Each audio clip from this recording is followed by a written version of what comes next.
I grew up in what we call the holiness church, right? Where there was this emphasis on holiness and living holy and living right.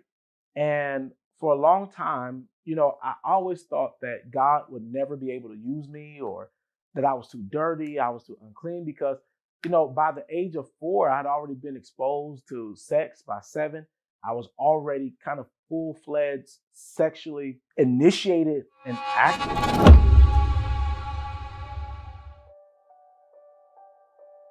Another, person that really caused a lot of pain is the preacher. I would say his name, but even now, though I am not afraid of him, when I hear either his first or last name, it still does something to me. He knew that I was making this, he knew that we were making this documentary, called me, threatened me again, and I'm not afraid, but it's a thing. It's a thing. So this started when I was in 5th grade with the preacher, and I was at a church, and the church was Johnson's Temple, and it was their choir anniversary or something like that. And I remember I was sharp. I had on this cream suit and whatever, and I was just, I was in 5th grade at the time. Now that I'm even talking about how young I was. And I was walking home after the concert. I didn't live far, so I was going to walk home. And it's a small town. Everybody knew everybody. And so he saw me about to walk home, and he said to me, "Hey, let me give you a ride home. It's dark." And I said, "Okay, of course." He said, "I'm about to open a church. Hey, let me show you where my church is." I said, "Okay." He drove a red pickup truck at the time. And we got in his pickup truck. I remember there's a lot of trash and stuff and on the floor. And he drove me to this building. It was called the Arco Museum. It was in Arco, a small place called Brunswick, Georgia. It was an abandoned building, but he had keys to the building. And so I remember him walking me into this big building. It was dark, and we were moving around until he turned the lights on. And from that day to this, I don't remember the conversation. I don't remember how it happened. But all I remember is being put on the table in this small compartmentalized room and being physically penetrated by him in 5th grade.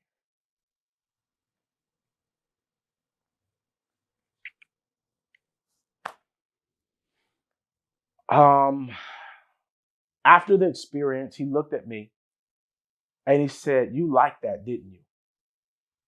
And I looked at him and I said, I don't know.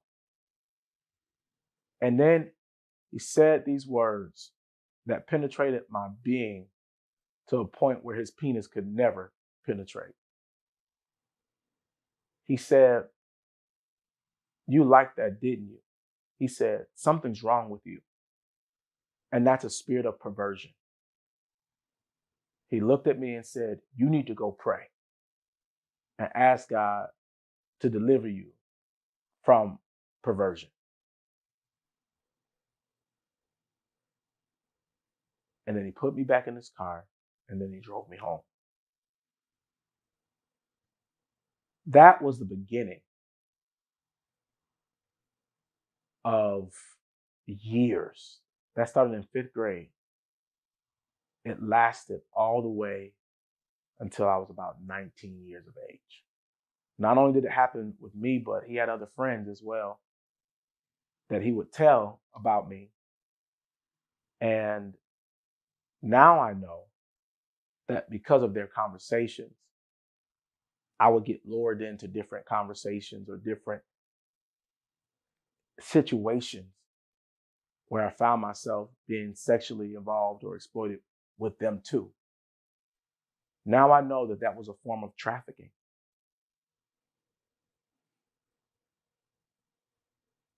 This lasted for a long time, and he would because small town, he was a preacher. In the name of him being my big brother or mentor, he would pick me up at will. And we had sex in all types of places, park benches, tracks, or anywhere, anywhere where there was privacy, anywhere that there was darkness, anywhere that people couldn't see. And it was often at times. And I remember at the age of 16, I went to a leadership retreat in Raleigh, North Carolina with my pastor at the time. And he happened to come along. And I didn't know that he was telling everybody that I was gay, that I was this, I was that, and that he didn't want anything to do with me since I was a faggot. And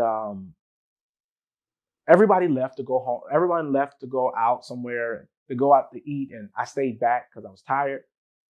And to be honest, I was 16. I didn't have that much money at the time, too. I was just be grateful to be on the trip. And I was in my hotel room. He knocks on the door. I didn't know it was him. He knocks on the door. I open the door. He comes in the room. And he says to me he wanted to have sex. And I told him no. I said, listen, I want to be free. I don't want to do this anymore. I was 16 at that time. And he wound up pushing me on the bed. And I had on basketball shorts, red and black, Georgia Bulldog basketball shorts. And he said to me, as he's pulling my pants down, and as he's laughing at me, he's saying, boy, you can't change who you are. This is who you are. And as he began to shove himself inside of me, and I'm telling him the whole time, no, stop, stop, stop, stop, stop. And he keeps going. And he said to me, stop playing, stop lying. You know you want this work. And I'm almost done, so let me finish. And as I'm telling him, I'm saying, stop, stop. And he never stopped until he was done. Afterwards, he looked at me. He said, you hate me now. You hate me. I didn't say anything. And then he said to me, well, you need to go pray again. Something's wrong with you. And he said, you need to wash this residue off of you, because you don't want anybody to pick it up on you when you get into the service. He also looked at me. He said, if you ever try to tell somebody, nobody's ever going to believe you, because everybody knows you're gay. And he said, it's going to be your word against mine, and nobody's going to believe you. That, after we left, because I was just so broken over that, I told my pastor, this is what happened. And thinking that my pastor was going to protect me, my pastor actually went back to him and told him everything. I was 16. I was working at a restaurant at the time as a server. And he walks in and asks for me. I come outside, and it was him and two other guys. And he said to me, so I heard you've been spreading rumors about me, and I'm not about that gay shit. And he said, if you keep spreading rumors about me, he said, I know how to put your body in a place where nobody will be able to find it. I was 16. I was 16. Did not know at the time that he was married. Did not know he had kids. I was 16. And he threatened my life. And that's when I learned I just better learn how to shut up.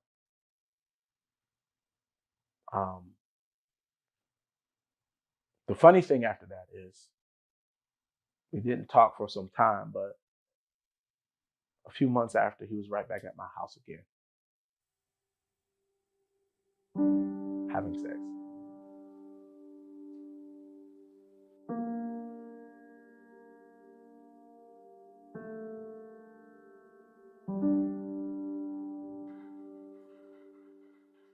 I've called him and I've asked him why.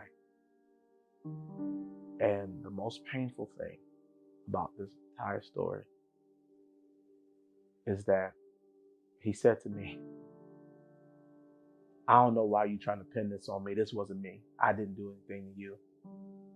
And he said, you got the wrong guy. You got the wrong guy. And that wasn't even the painful part. The painful part was when he said, you got the wrong guy. For a moment, I had to ask myself, did this really happen? Or am I just making this up? Is it a figment of my imagination?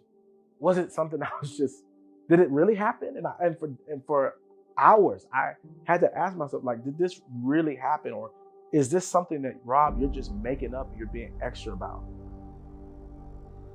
And the truth is, it did happen. Every bit of it. And to this day, he refuses to apologize, to say sorry. And the crazy part is everybody, and I've had non-abusers over my life, but out of everybody, he's the one that would never apologize and who always blamed me. Yeah, that's the truth.